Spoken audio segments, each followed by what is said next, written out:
안녕하세요. 옥인교회 성도님 여러분. 2022년 양육과정을 시작하겠습니다. 제목은 인간관계의 성경적 해석이라는 주제를 가지고 총 6번을 걸쳐서 하려고 합니다. 오늘은 그 첫 번째 시간으로 아담과 하와의 관계를 말하는데, 아담과 하와의 관계를 통해서 가족 관계 중 부부 관계에 대해서 말씀드리려고 합니다. 강의 개요입니다. 첫 번째 1강은 아담과 하와로 가족 관계 중에서 부부 관계에 대해서 말씀드리겠습니다. 2강은 아브라함과 롯으로 가족 관계 중 양육 관계를 중점적으로 말씀드리려고 합니다. 3강에는 나오미와 룻의 관계로 이 가족 관계 중 결속이라는 관계를 말씀드리려고 합니다. 결속이라는 것은 좀 이렇게 생소하죠? 결속이라는 것은 서로 같이 합했는데 더 이상적인 관계를 말합니다. 이거와 반대적인 상황은 동반 의존 관계를 이야기하는데, 동반 의존이 되면 어떻게 되죠? 2인 삼각 게임 아시죠? 발이 4개인데 발이 3개로 움직이면 굉장히 불편할 겁니다. 그런 관계를 동반 의존 관계라고 생각을 하면 되는데, 나오미와 룻의 관계에서는 이 동반 의존 관계와 비교해서 결속 관계를 말씀드리려고 합니다. 네 번째 시간에는 다윗과 요나단 관계입니다. 사회적 관계로서 협력 관계를 성경적으로 어떻게 풀어나가는지 말씀드리려고 합니다. 제5강은 다윗과 사울로 사회적 관계 속에서 이제 경쟁 관계를 말합니다. 경쟁 관계도 성경에서 어떻게 풀어나가는지 그 관계에 대해서 말씀드리고요. 이제 마지막 시간으로는 제6강으로 모세와 여호수아 관계인데, 사회적 관계 속에서도 세대 교체를 말씀드리려고 합니다.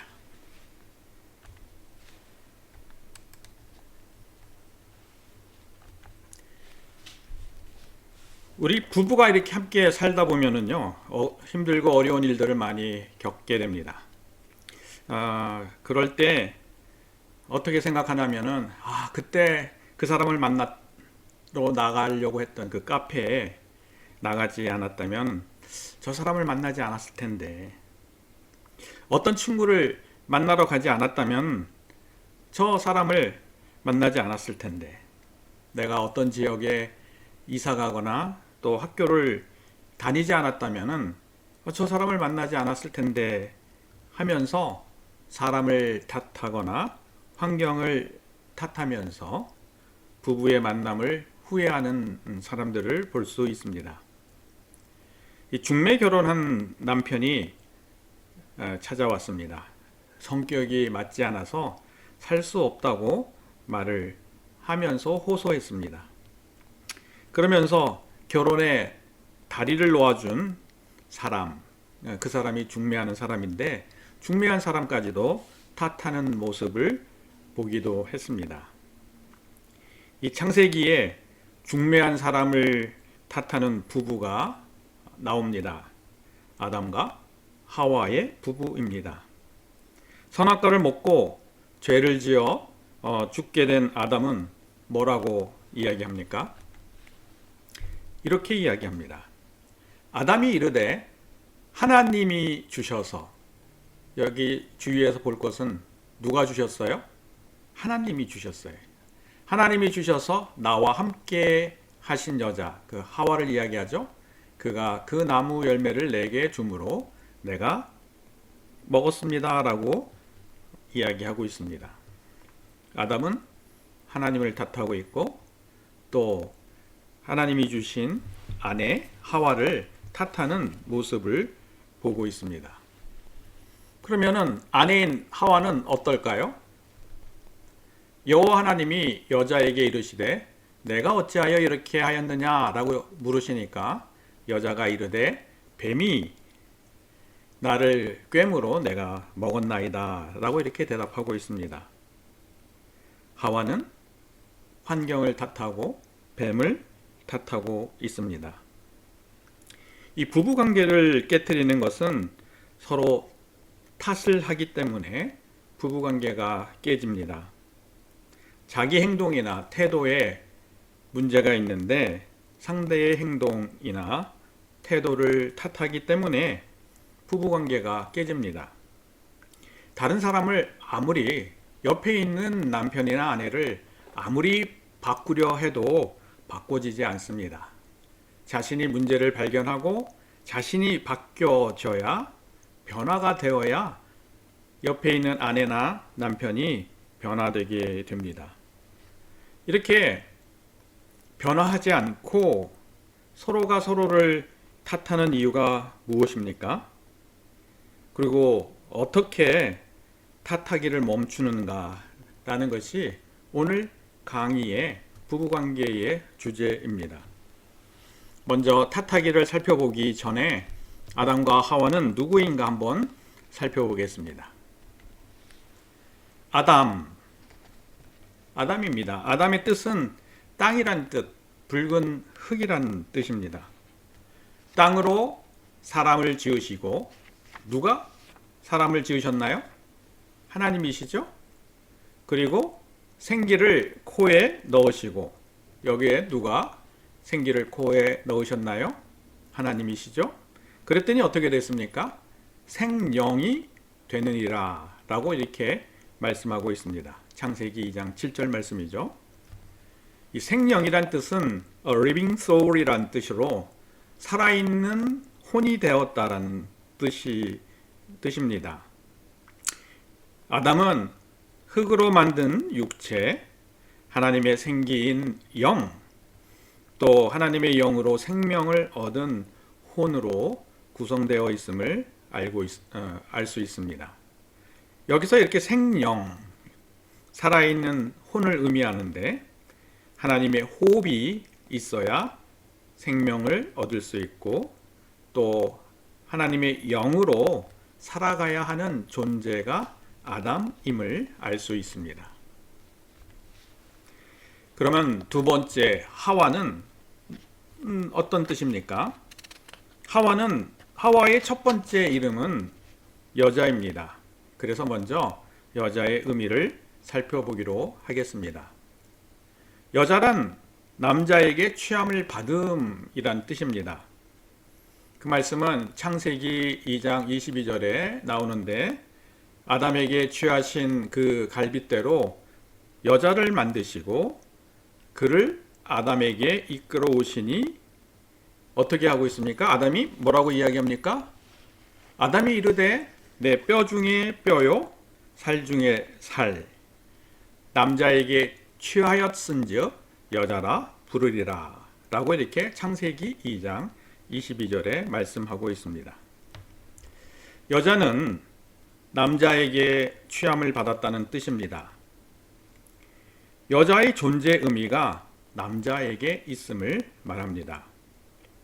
하나님께서 여자를 돕는 배필로 남자를 위하여 하나님이 주신 목적에 따라 살 때 여자는 더 빛나게 됩니다. 왜냐하면 하나님의 목적, 하나님께서 아담에게 여자를 주신 목적이 창세기 2장 18절 말씀에 나와 있기 때문입니다.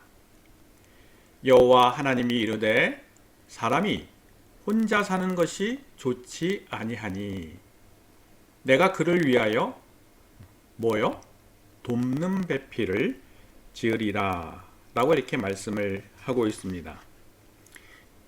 여자가 돕는 배필로 남자를 위하여 하나님이 주신 목적으로 그 목적에 따라 살 때 여자는 더 빛나게 됩니다.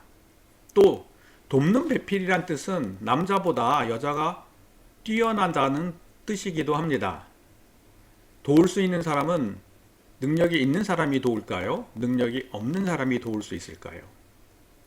능력이 출중한 사람이 도울 수 있습니다. 능력이 있는 사람이 능력이 조금 부족한 사람을 돕는 거지, 능력이 조금 부족한 사람이 능력이 많은 사람을 돕기는 참 어렵습니다. 이렇게 이 신약에서도 여자의 의미를 이렇게 말하고 있습니다.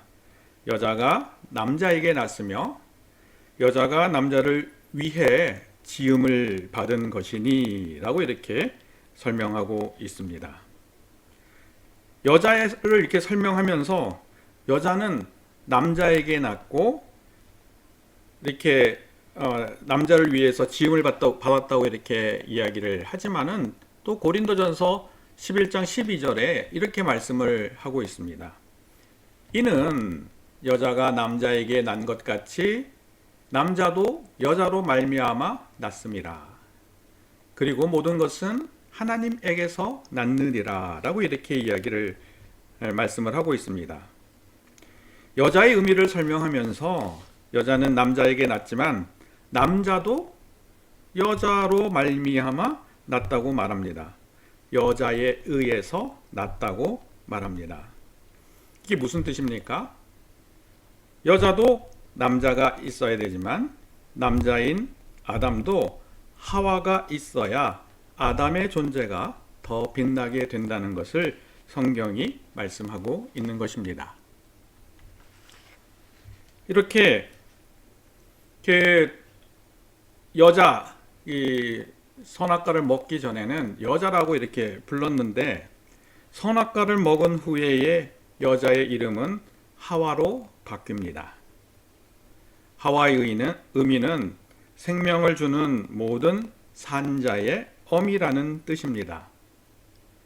아담이 그의 아내의 이름을 하와로 불렀으니 그는 이제 하와를 말하죠. 하와는 여자는 모든 산자의 어미가 됨이라.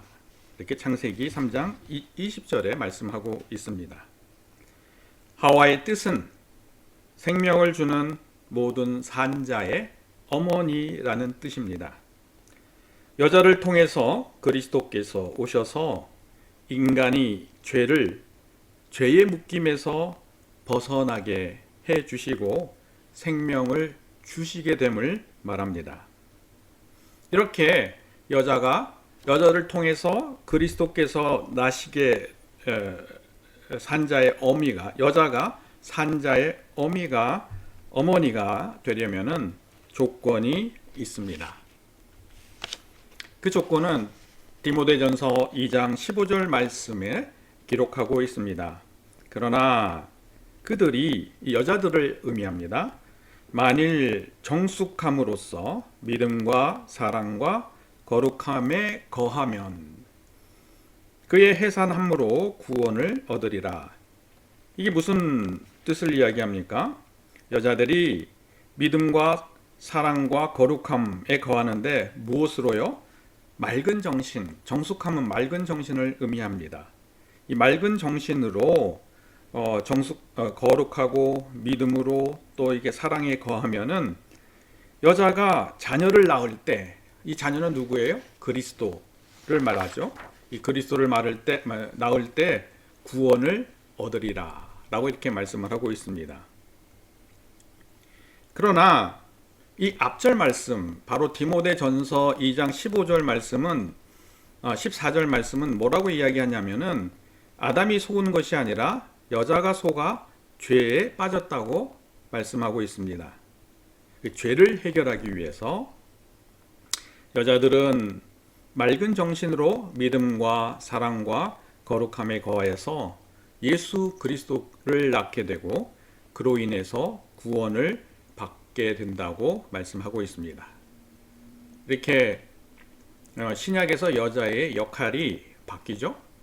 돕는 배필에서 또 그리스도를 낳게 되는 그런 어떤 역할로 바뀌게 되면서 여자의 이 마음도 취해야 될 것도 조금 달라짐을 알 수 있습니다. 돕는 배필에서 맑은 정신을 갖고 믿음과 사랑과 거룩함으로 이렇게 행하여야 된다는 것을 말씀하고 있습니다. 그러면 이렇게 창조 때 아담과 하와는 어떤 관계였을까요? 이 아담과 하와는 부부 관계였고, 이 부부 관계의 재료를 봄으로써 아담과 하와의 관계를 알 수 있습니다. 아담은 흙으로 만들었죠. 흙의 속성은 품어서 생명을 주는 것에 있습니다. 하와는 갈비뼈로 만들었죠. 이 갈비뼈의 속성은 보호하면서 생명을 지키는 데 있는 것입니다. 흙으로 만든 아담, 또 아담의 갈비뼈로 만든 하와를 통해서 아담과 하와의 관계를 알 수 있습니다. 아담은 흙처럼 하와를 품을 때 생명을 하와에게 줄 수 있지만, 또 하와는 아담의 생명을 보호하고 지켜야 하는 관계를 말하고 있습니다. 정리하면은 아담은 하와를 품어서 생명을 주어야 하고, 또 하와는 아담의 생명을 보호하고 지키는 그런 관계에 있는 것입니다. 이런 부부관계를 유지하는 것은 목적이 있습니다. 그 목적은 하나님의 창조의 목적입니다. 창조의 원리죠. 이 창조하신 목적을 창세기 1장 26절에 보면은 알 수 있습니다.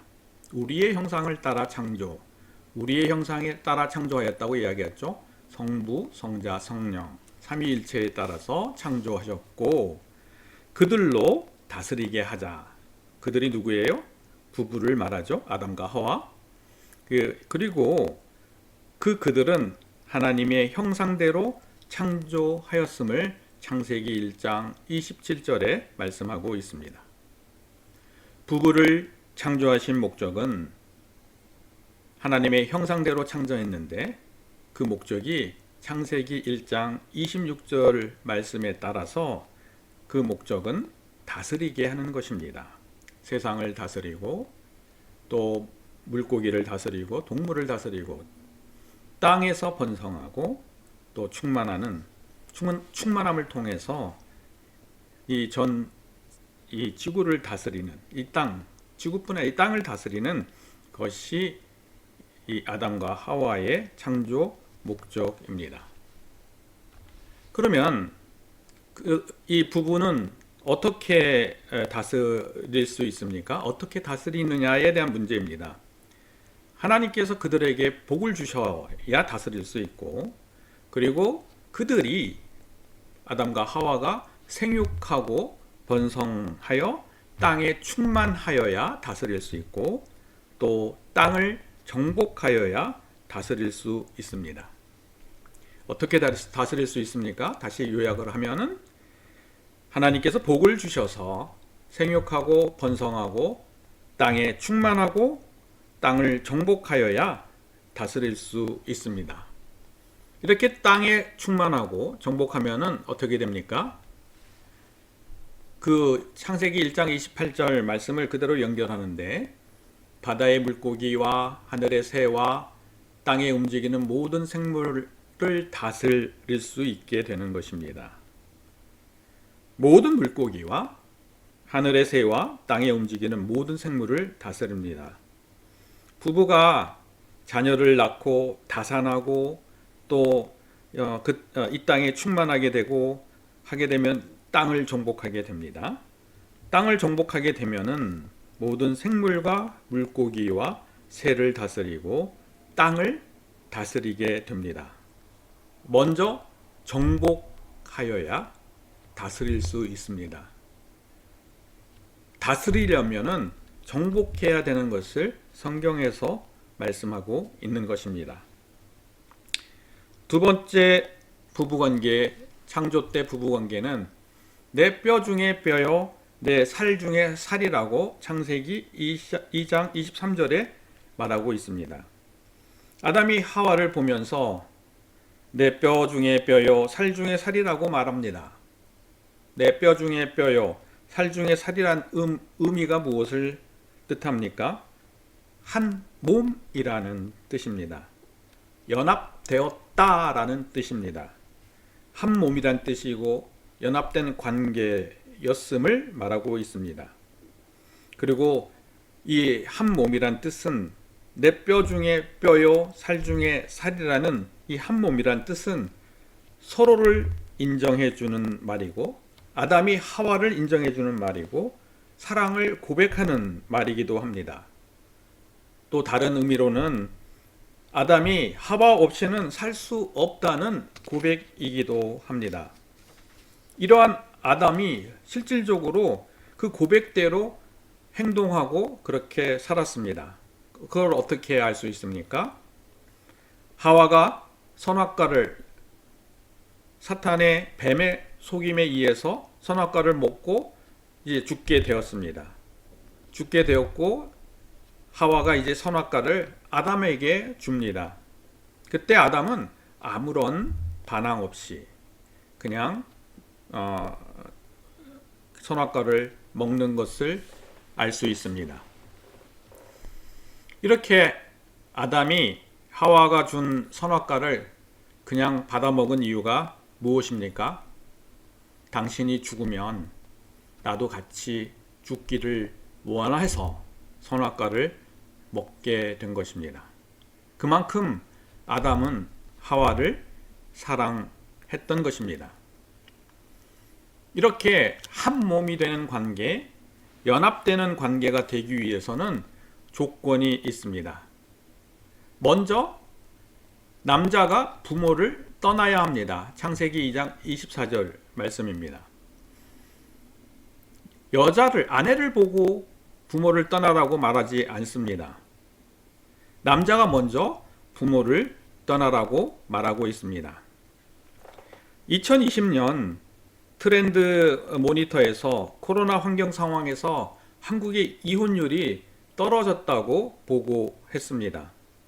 근데 그 이유를 거리두기로 시부모를 만나기 어려워서 부부 갈등이 적어져서 이혼율이 떨어졌다고 추정할 수 있습니다.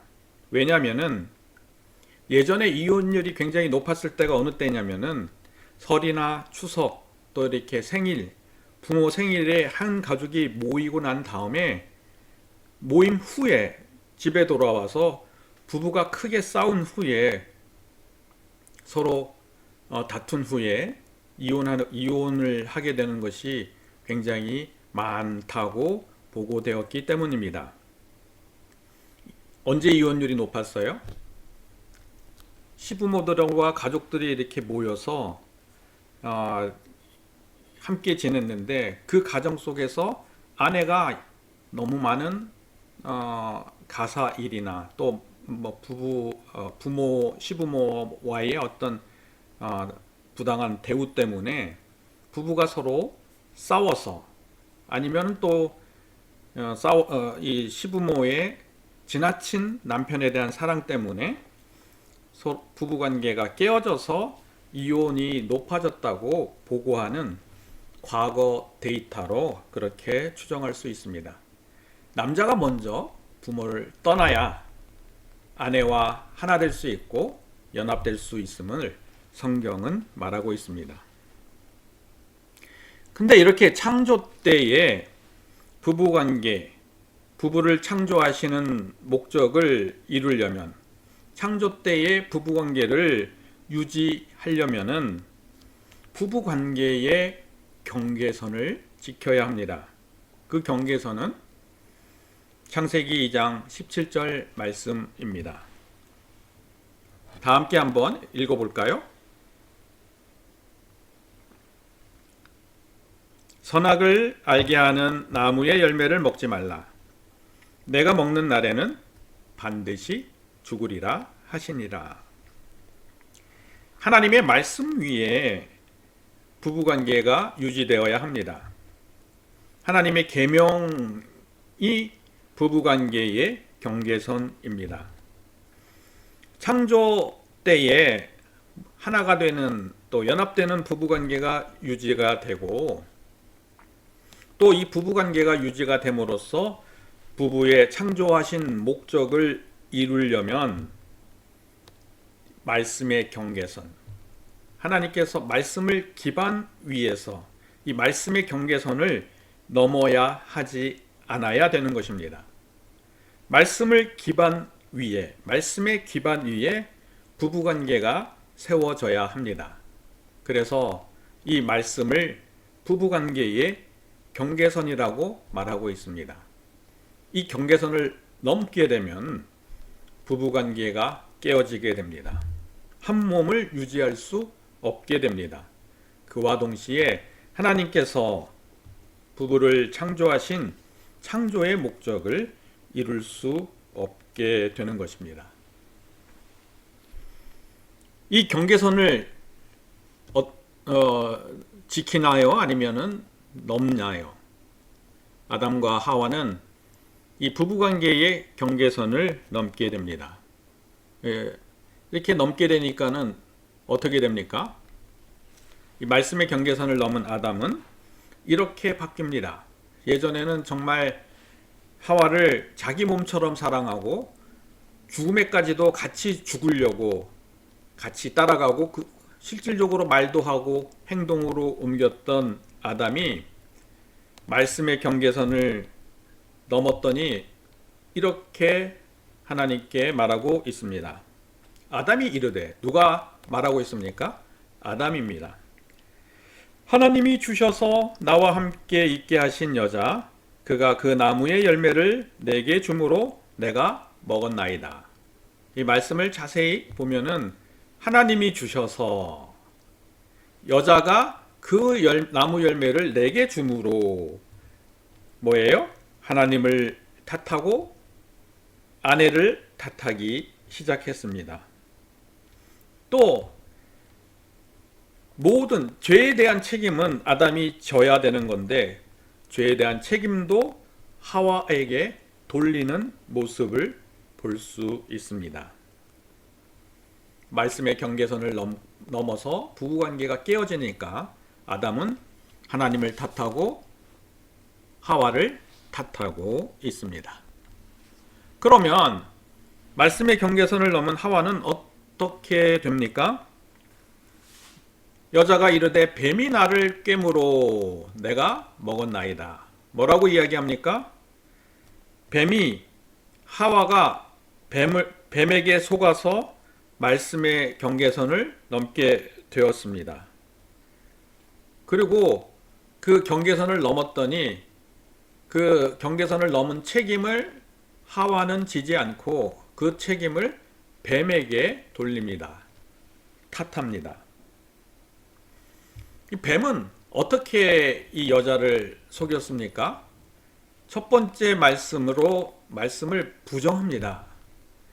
동산의 모든 나무의 열매를 먹지 말라고 하셨느냐라고 이야기합니다.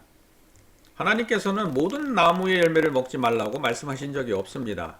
모든 나무의 열매를 임의로 먹되 단 하나 동산 중앙에 있는 선악을 알게 하는 열매가 맺히는 그 열매를, 나무의 열매를 먹지 말라고 말한 것입니다. 그런데 이 뱀이 이 하와에게 긍정적인 하나님의 계명을 부정적으로 이렇게 계명으로 바꾸자 이 여자의 태도, 하와의 태도가 바뀝니다. 뭐라고 이야기하냐면은 먹지도 말고 만지지도 말라, 죽을까 하노라 라고 이렇게 이 뱀에게 대답하고 있습니다. 무슨 소리예요? 하나님께서는 먹지도 말고 만지지도 말라고 말한 적이 없습니다. 하나님의 말씀을 더 붙여서 이야기를 하는 것입니다. 그리고 분명하게 하나님께서는 반드시 죽는다고 말씀하셨는데 반드시가 죽을 수도 있다. 반드시 죽는 것은 아니다 라고 하나님의 말씀을 부분적으로 부정하기 시작합니다. 그랬더니 뱀은 뭐라고 이야기합니까? 결코 죽지 않는다. 그것을 먹는 날에는 너희 눈이 밝아져 하나님같이 되어 선악을 알게 된다 라고 이야기합니다. 결코 죽지 않아. 선악과를 먹은 날에는 오히려 너희들이 눈이 밝아져 하나님같이 돼. 이 하나님같이 된다는 이 사탄의 말, 뱀의 말에 속아서 하와는 지금까지 선악과 나무를 자세히 보지 않았는데 그 말을 듣고 난 다음에는 선악과 나무를 자세히 쳐다보게 됩니다.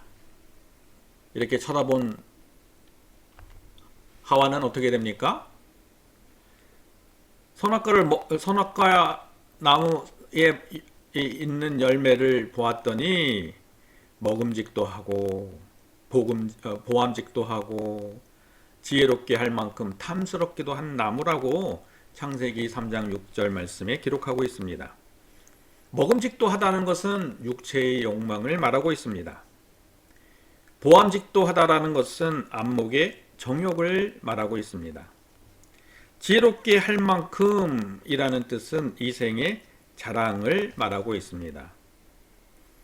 육신의 욕망, 안목의 정욕, 이생의 자랑을 쫓게 되고 있음을 말하고 있습니다. 세상을 쫓아 이제 살게 되는 그런 시동을 걸고 있는 것입니다. 이렇게 육체의 욕망, 안목의 정욕, 이생의 자랑이라는 세상을 쫓아 살게 되면은 하나님으로부터 등을 돌리게 되는 것입니다. 요한일서 2장 16절 말씀입니다. 이는 세상에 있는 모든 것이 육신의 정욕과 안목의 정욕과 이생의 자랑이니 이것이 아버지께 하나님으로부터 쫓아온 것이 아니라 세상으로 쫓아온 것이라고 말하고 있습니다.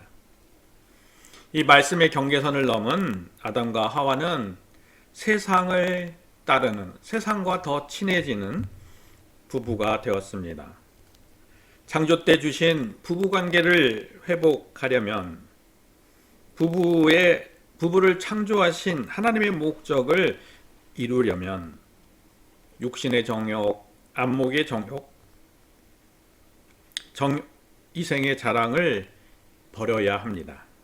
이것이 십자가에 못 박혀져야 하나님의 뜻을 쫓게 되는 것입니다.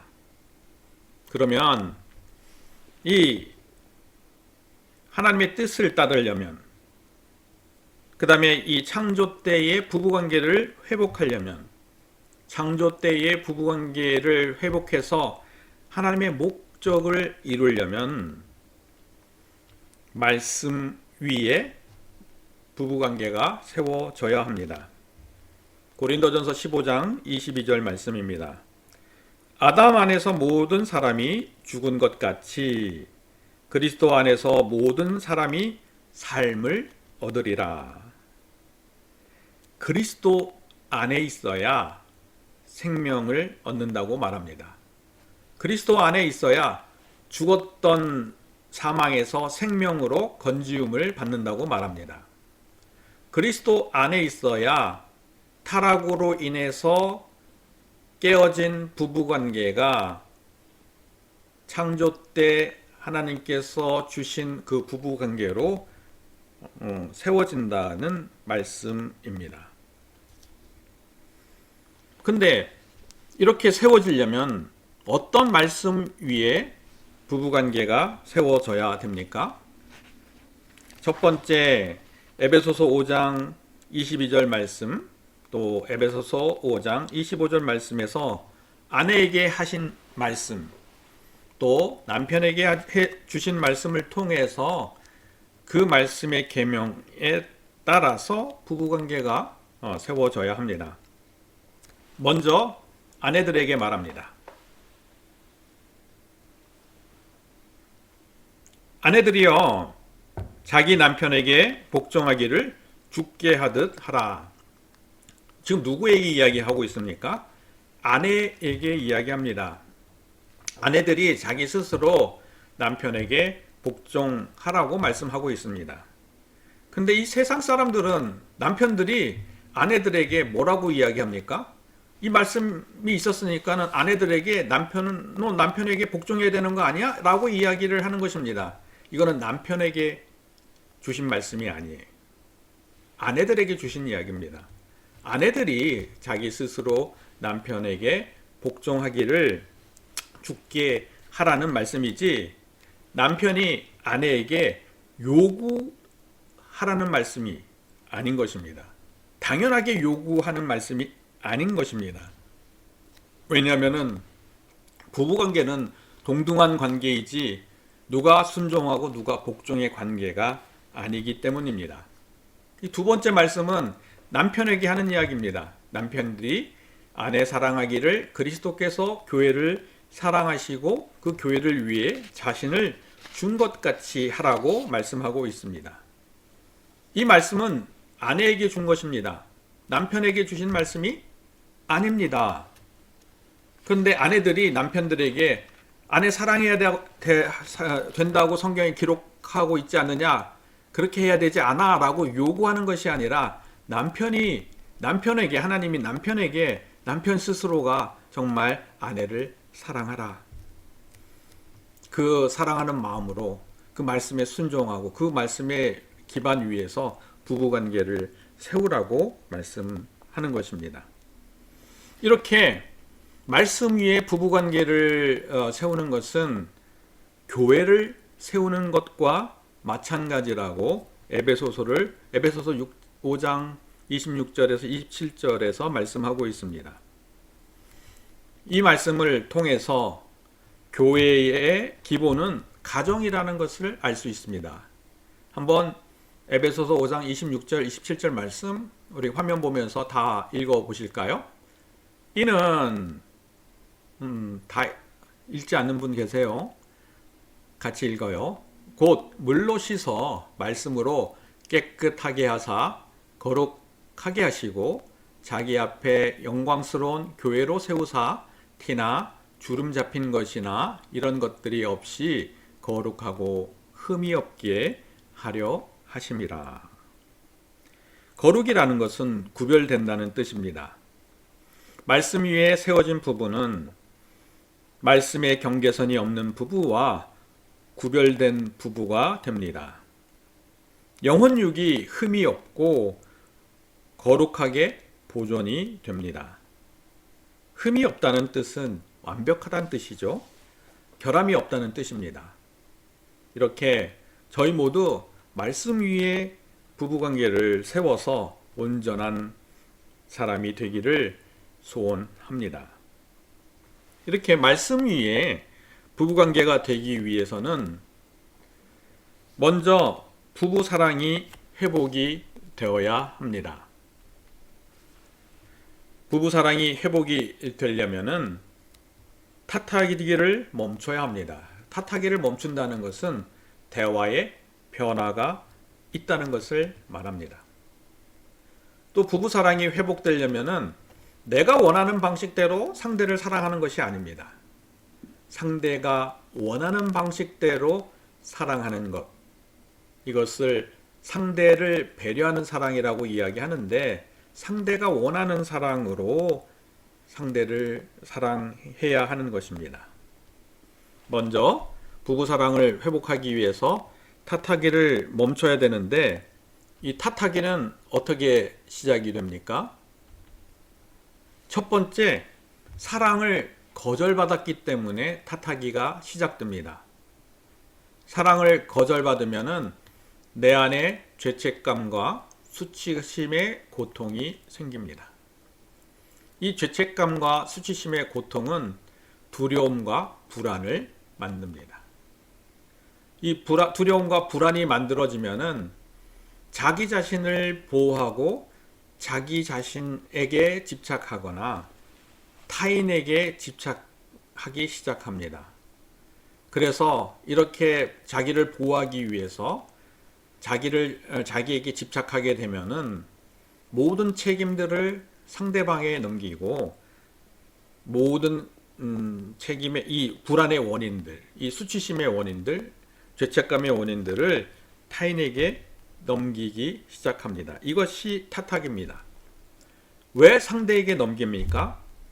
자기가 죄책감과 수치심의 고통을 가지고 있으면은 그 고통 때문에 살 수 없기 때문입니다.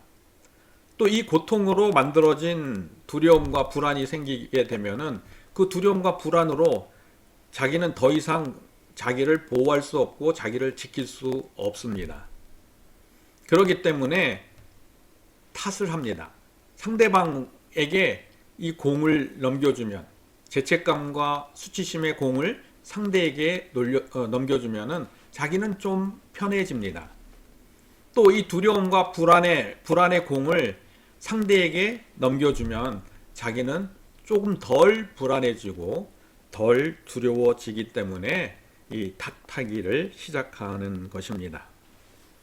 이렇게 탓하는 것을 멈추려면은 어떻게 해야 할까요? 대화가 변화가 되어야 합니다. 존 가트만이 일반적으로 이혼하는 부부들이 91%의 정확성을 가지고 있는데 이런 대화를 하고 있다는 것을 말하고 있습니다. 공격적인 태도로 상대에게 대하고 방어적인 태도로 상대에게 대하기도 합니다. 이 공격적인 태도를 표하는 말은 비난하고 경멸하는 말입니다. 또 방어적인 태도를 취하는 태도로 나타나는 말은 방어하는 말, 담쌓기의 말을 하기 시작합니다. 그러면 먼저 이제 공격적인 태도에서 비난과 경멸을 보겠는데, 비난은 무엇을 말합니까? 본인의 욕구가 만족되지 않는 상황에 대해서 상대방에게 그 탓을 돌리는 말입니다. 예를 들면 당신 말이야. 당신은 왜 항상 그래? 당신은 도대체 어떻게 그럴 수가 있어? 라고 이야기하면서 이 말이 비난하는 말이고 공격적인 태도인 것입니다. 또 공격적인 태도로 경멸적인 말을 하는데 상대를 나보다 못하다고 깎아내리는 태도인데 이 태도를 말로 하는 것입니다. 그래, 너 잘났어. 너나 잘하세요. 도대체 주제 파악도 못하고 네가 이렇게 보기에 겨웠구나. 재수없게. 뭐 이런 이야기들이 경멸하는 말입니다. 이 공격적인 태도와 반대적인 또 방어적인 태도입니다. 이 방어적인 태도를 통해서 방어하는 말을 하게 되는데 상대방의 말을 인정하지 못하고 본인의 행동을 정당화하는 말입니다. 그런 너 뭐 잘났어? 너 잘한 게 뭐야? 너 한번 따져볼래? 뭐 이런 이야기들이 방어적인 말입니다. 또 방어적인 태도에서 담쌓기가 있는데 보통 경멸에 대한 반응으로 상대방과 의사소통을 단절시키는 행위입니다. 전화가 왔는데 뭐 이렇게 화해 전화를 하려고 했는데 전화 안 받거나 또 서로 각방을 써서 문을 콱콱 닫고 있거나 또 각자 밥을 먹고 있으면 피해서 그 사람과 같이 안 먹고 그 사람이 밥 먹고 들어가면은 또 나중에 나와서 밥을 먹거나 뭐 가출하거나 별거하는 행위들이 담쌓는 행위고 무언의 침묵으로 말을 하는 것입니다. 이 침묵의 말이 이 방어적인 태도인 것입니다. 이게 이제 부정적인 대화의 예를 한번 볼까요? 아니, 당신 맨날 왜 이렇게 핸드폰만 보는 거야? 남들처럼 주말에 요리 좀 해주면 얼마나 좋을까? 이게 무슨 말이에요? 좋을까? 남들처럼 요리 좀 해주면 좋을까? 이렇게 비난하고 있죠, 남편을. 내가 그 전에 빨래 다 접었잖아. 나 지금 잠깐 쉬고 있는데 쉬고 하면 안 돼? 이 방어적인 말입니다. 그럼 이제 상대가 이야기하죠. 고작 빨래 했다고 큰 소리 치는 거야? 저녁에 요리, 설거지, 청소하는 건 누군데? 이거 비난하는 말이죠. 그랬더니 이따 하면 되잖아. 내가 지금 잠깐 핸드폰 보는 것 같고 왜 이래? 정말 짜증나네. 방어적인 말이죠. 당신 볼 때마다 정말 한심해. 너 같은 사람하고 말하기도 싫어. 경멸입니다. 그래, 잘 됐네. 더 이상 말 꺼내지 마. 하고 방으로 훅 들어가요. 담쌓기입니다. 이런 대화가 지속이 되면은 부부관계의 사랑을 회복할 수 없습니다. 왜냐하면 탓하기를 멈추지 못하기 때문입니다. 이런 탓하기를 멈추려면은 대화가 바뀌어야 되는데 이 바뀐 대화를 한번 보겠습니다. 내가 오늘 힘들어서 그런데, 주어가 중요합니다. 나라고 이야기했죠. 당신이 아닙니다. 당신을 통해서 이야기할 땐 비난하는 말이 되지만 내가 힘들어.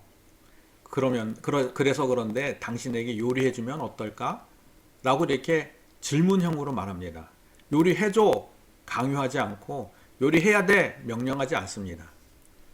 질문으로 질문하게 되면은 그 선택은 누구가 하게 됩니까? 그 질문을 받는 사람이 하게 되어 있습니다.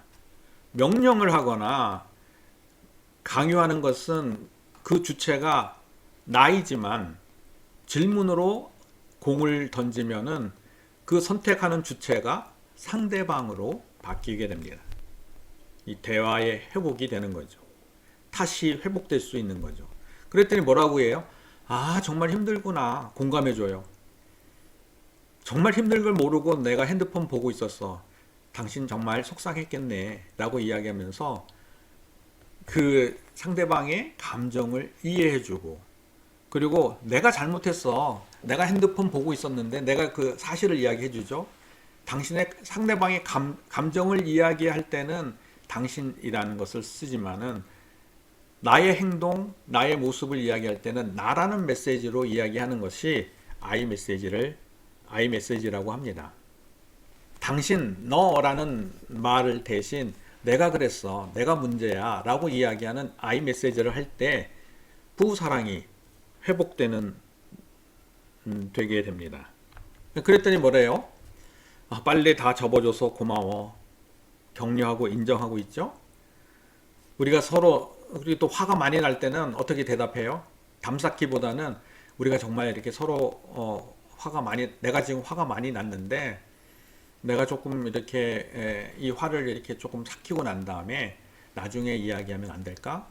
조금 우리가 시간을 두자라고 이야기하면서 타임아웃을 두는 것이 이 담쌓기를 하지 않고 부부 관계를 잘 유지하는, 탓하기를 멈추고 변화된 대화로서 사랑을 회복하는 방법입니다. 근데 이런 대화들은요, 우리가 이렇게 들어온 대화들이 전부 뭐 비난이고 경멸이고 방어고 담쌓기라는 말을 집에서 또 이렇게 훈련도 받지 않았기 때문에 잘 모르거든요. 그런 것들을 훈련받지 않고 살아왔기 때문에 그 대화의 훈련이 되어 있지 않기 때문에 이 대화는 의도적으로 훈련하고 바꾸지 않으면은 이 탓하기를 멈추지 못합니다. 그래서 이 대화는 훈련을 하고 또 이 관계의 회복을 위하여 의도적으로 말을 바꾸고 변화하는 연습을 통해서 탓하기를 멈추고 말이 변화하게 됩니다. 또 이제 사랑을 회복하는 방법 두 번째, 탓하기를 멈추고 사랑을 회복하는 방법입니다. 상대를 배려하는 사랑이라고 이야기했는데 뭐냐면은 상대가 원하는 사랑을 해주는 것입니다. 이 게리 체프만은 이 5가지 사랑의 언어를 썼습니다. 이 5가지 사랑의 언어를 함께하는 시간, 선물, 스킨십, 인정하는 말, 봉사라고 이렇게 구분했는데, 어떤 사람은 함께하는 시간, 서로 이렇게 함께하고 시간을 같이 보내면 사랑을 받는다고 느끼는 사람이 있습니다. 또 어떤 사람은 선물을 받아야, 이 선물을 받아서 이렇게 물질적인 사람, 이 선물만 좋아하는 어떤 그런 뜻이 아니라 이 선물을 받는 것을 좋아하는 것, 받으면 사랑으로 느낀다는 것은 뭐냐면은 선물을 주는 상징적인 의미, 선물을 고르면서 상대가 나를 배려하고 고려하고 내가 원하는 그 선물들을 줌으로 해서 받음으로 해서 내가 사랑을 받는다고 느끼는 사람을 말합니다. 또 어떤 분들은 사랑을 느끼는데 손을 잡아주거나 안아주거나 신체적인 접촉을 통해서 사랑을 받는다고 느끼기도 합니다. 근데 만약에요, 어떤 분은 선물을 받아야 사랑을 받는다고 느끼는데 스킨십을 해주면 어떻게 돼요? 서로 싸우게 되죠. 스킨십은 내가 사랑을 받는다고 느끼지 않는데 스킨십을 해주면 어떻게 돼요?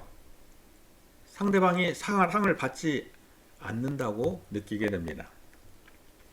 또 인정하는 말입니다.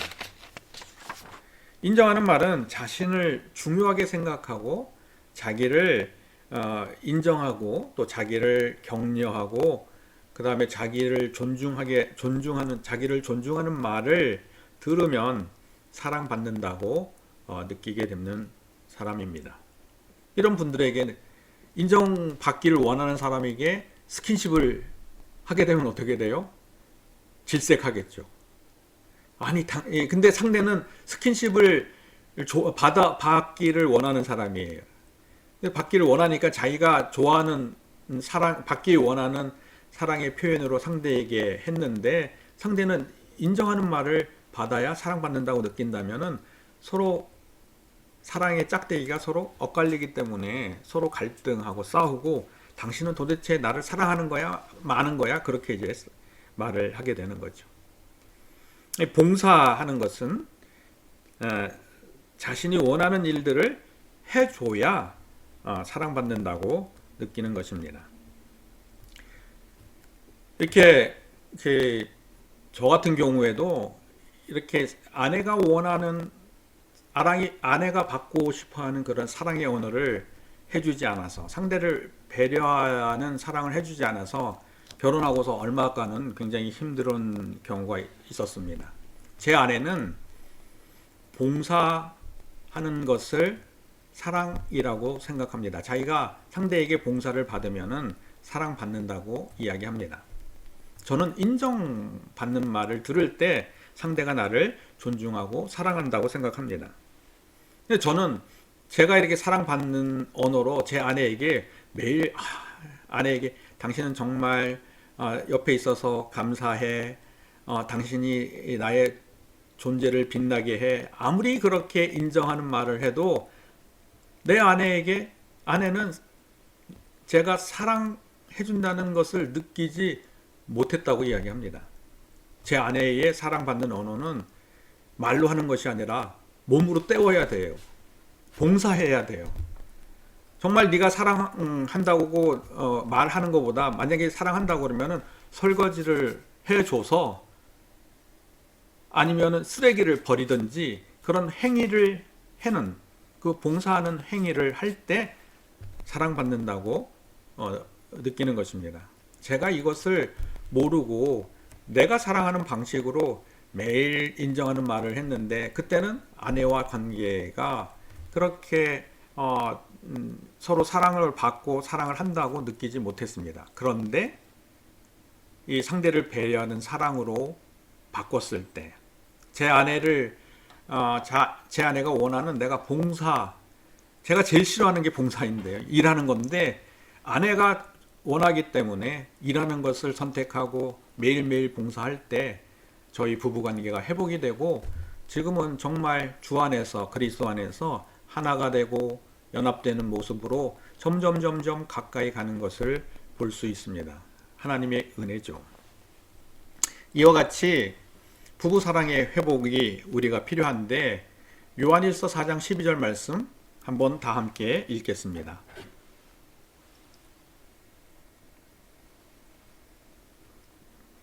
안 읽으신 분이 한 분 계신 것 같아요. 우리 다 함께 다시 읽겠습니다. 어느 때나 하나님을 본 사람이 없으되 만일 우리가 서로 사랑하면 하나님이 우리 안에 거하시고 그의 사랑이 우리 안에 온전히 이루니라. 이거 조건문인데요. 조건문이라는 것은 A가 있어야 B가 만들어진다는 것을 이야기합니다. B가 되려면 A가 반드시 있어야 하는 것입니다. 그럼 그 A가 뭐예요? 만일 우리가 서로 사랑하게 하려면은 사랑하게 되어야, 만일이라는 if절이죠. 만일 우리가 서로 사랑하게 되려면, 이게 성립이 되려면 뭐 해야 돼요? B가 성립이 되어야 돼. 하나님이 우리 안에 거하시고 그의 사랑이 우리 안에 온전히 이루니라. 뭐예요? 우리가 사랑하게 되면 B가 만들어진다는 거죠. 우리가 그리스도 안에서 부부가 서로 부부관계가 회복이 되면 그 안에, 가정 안에 하나님께서 거하시고 그 가정 안에 하나님의 사랑으로 우리가 온전하게 된다는 말을 하고 있습니다. 저희 모두 정말 이렇게 부부관계를 회복해서 하나님이 온전하게 거하는 가정, 하나님이 온전하게 거하는 부부, 하나님의 사랑이 온전하게 이루어지는 부부, 하나님의 사랑이 온전하게 이루어지는 가정이 되기를 소원합니다. 감사합니다. 우리 기도로 마치겠습니다. 감사합니다. 주님, 이 시간을 통해서 주님께서 함께 해주시니 감사드립니다. 저희들이 부부관계를 통해서, 말씀에 기초한 부부관계를 통해서 저희들 부부관계가 날로 날로 더 깊은 관계로 되고 하나로 연합되는 관계가 되어서 그리스도가 교회를 사랑하는 그런 관계를, 그런 말씀의 뜻을 우리 부부관계에서, 부부를 통해서 이루어지게 하는 놀라운 은혜와 축복이 있기를 소원합니다. 그 은혜를 간구하오니 이 시간 부어 주시옵소서. 이 모든 말씀 예수 그리스도 이름으로 기도 올리옵나이다. 아멘. 네, 감사합니다. 우리 다음 주에 뵙겠습니다.